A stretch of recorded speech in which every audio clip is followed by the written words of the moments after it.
Looking to create adorable monthly milestone photos at home with your little one? I am sharing a full mini series about how to DIY your monthly milestone photos using supplies you probably already have at home, as well as lighting and editing tips. So make sure to go back, check out that full playlist. I will leave it linked in the description box below. And if you guys are new here, my name's Rachel from The Confused Mom. Welcome to my channel. I share baby and toddler product reviews, as well as activities and Montessori at home tips. So make sure to hit that subscribe and notification bell so you don't miss future videos. Let's get into this month's photo. For it, all you're gonna need is some pumpkins and gourds. You could also use like hay if you wanted, but I'm trying to keep this super simple with things that you probably already have at home. And you'll also wanna use a letterboard or some sort of milestone card. This one I actually shot inside of my house, and I went directly in front of one of our sliding doors. So if you're shooting inside, you're gonna wanna find the sunniest spot where natural light is coming in, and you're going to want to be in line with that. So your back to the natural light source and your camera is going to be in line. So if the light is coming in this way, you're going to want to shoot this way. If your baby has any weird shadows over them, you can always supplement with additional lighting, and I will leave a link in the description box below to the lighting set that I use. If you're unsure about your lighting situation and whether or not it's going to come out okay, I usually pause and edit a photo before I go through the full photo shoot experience to make sure that I'm not going to have to go back and redo it a second time, because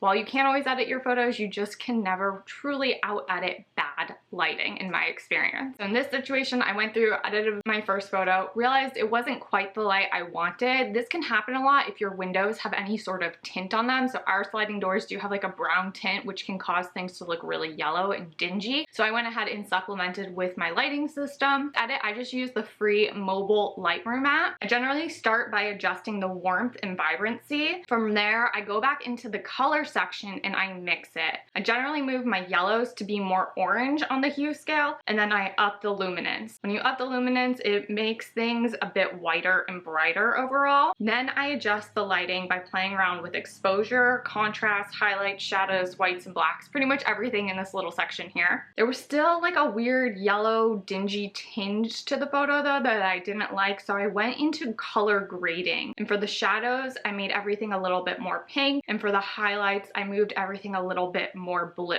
So whenever things look yellowy and dingy, you're gonna generally counteract that with blue light. And then for this photo, because his outfit was kind of reddish and it kind of contrasted with the orangeness of the pumpkins, I also adjusted the red to orange a little bit more so things just blended and looked a bit more cohesive. And there you have it. Super simple, just going ahead, grouping pumpkins and gourds, generally in groups of 3s or 1s. Odd numbers tend to look really good when shooting. Make sure to check out my past monthly milestone photos. Make sure to check out my baby product reviews. If you like this video, give it a thumbs up, hit that subscribe and notification bell, and until next time, my name's Rachel.